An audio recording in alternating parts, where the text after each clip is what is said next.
finish off the glass.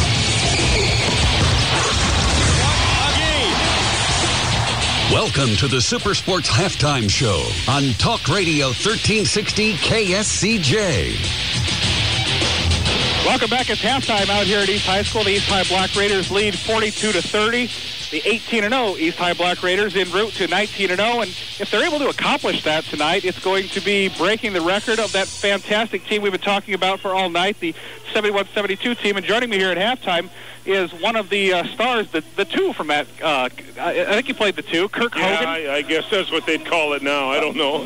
Off guard, I guess, or some type back then. Off guard, but Kirk Hogen joins us. Kirk was a member of that team and one of the starters. And, of course, that team had so many fantastic people on it, fantastic athletes. And it was really a team in the greatest sense of the word, because there wasn't really a superstar. There was just a lot of guys playing hard, starters, bench players, everything. Yeah, there's no doubt about that. And that's what made the team so successful. We had a good combination of different folks, and we could go 9 deep easily. And you know what gets lost in the shuffle a lot of times, too, is all those other guys that are there, they're there for practice every day. You know, normally our rotation was 9 people. The main guys was myself, and then Britt Cameron, and then you had Lessman, and then you had Hardy, and then you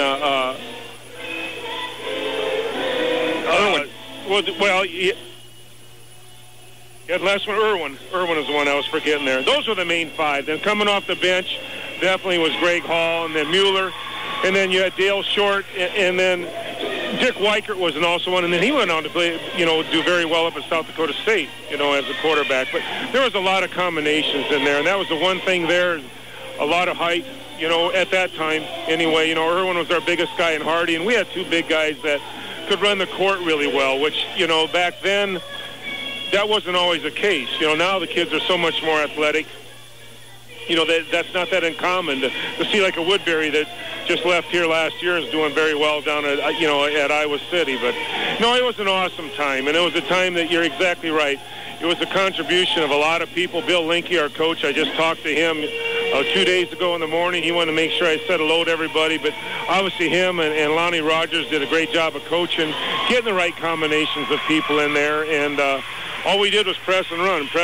And that's what we did. And I tell you what, they got us in good shape where it wasn't uncommon by the time we got to the middle of the third quarter, the end of the third quarter. I mean, the other teams are wearing down if they weren't in shape. And that's sort of what we thrived on, and that was it. Well, you were such a high-scoring team, and 3 times you passed the century mark. And I don't think people have an appreciation for what basketball was like before the three-point line, because that changed the whole strategy of the game when the three-point line came into play. But you look up at the scoreboard now, there's 42 points in this game.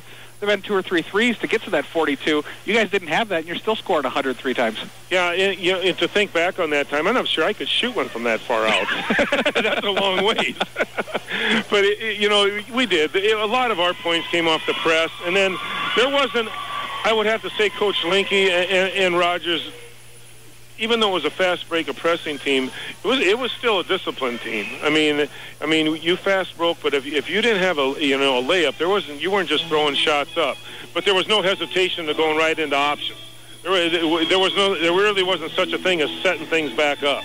I mean, once you were down there, if there wasn't a fast break off the press, you went right into options immediately. There wasn't any hesitations there. Well, as you were one of the starters, but with the bench that you talked about, Greg Hall and all the people coming off the bench, with that type of a bench, that's really an incentive, because if you're not playing well, there's somebody right behind you that's just a little, that just isn't quite there yet, but they'll take your place. Exactly right, and that was nice, because there's always going to be times when you get through a season, someone's not feeling very well, someone's sick, someone gets hurt, and when you have good depth like that all the way through, that makes practices more intense, and you have to perform all the time, and that's what makes a team better. I mean, that's what it's all about. A little bit of what I'm seeing with the team here tonight. I mean, there's a lot of athletes out there.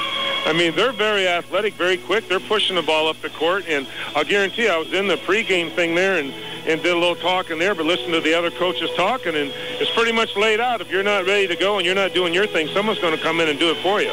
And I know that, people, your team is being recognized tonight. They gave out an insert to tell people a little bit about it in the program, but you addressed the team before the game, and this was 41 years ago. Yeah. And I don't mean to make you feel old, but But you've gone on to so much more in life, but nonetheless, you thinking back on that, it was still a very special time that you'll remember for the rest of your life. It was, and that's the one thing I dwelled on a little bit, or not dwelled on, but talked to the kids a little bit about in there, was that I'm not much for records or stats. I'm not smart enough to keep stats. I mean, that's for other people. But, the one thing that they have going for them, which I realize that now after playing in sports and playing collegiately, is the one thing that you have there is the team that you play with.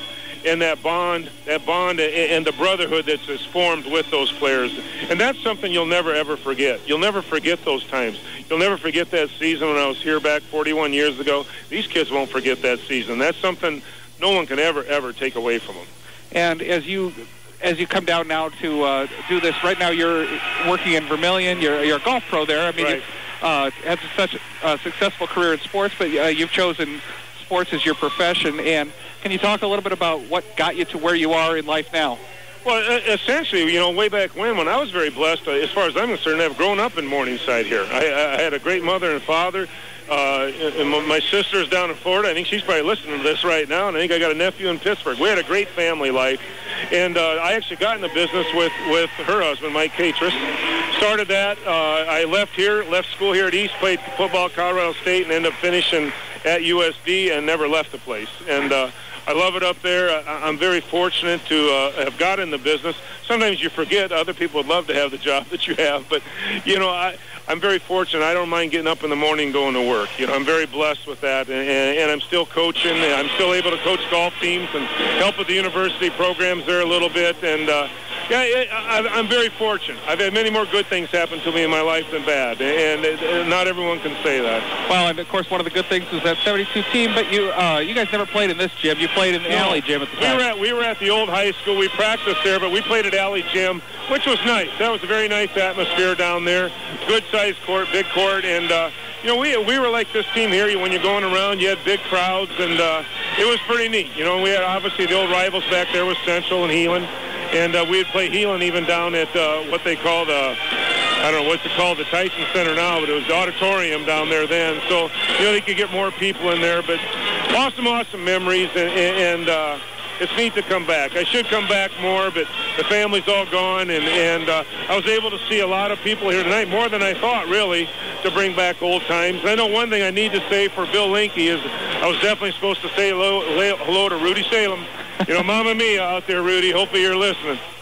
Well, Kirk Hogen, it's a pleasure to have you join us. It's fantastic for East to recognize this team and to for such a significant night for this 18-0 team trying to beat that record. I know you're rooting for them to do that, and it was an absolute pleasure to have you join us. And so thanks for joining us at halftime, Kirk. Thanks for having me. All right, my pleasure. Kirk Hogen with us. We'll be back on more of the of the Woodhouse Family Auto Family halftime show on 1360 Radio, KSCJ.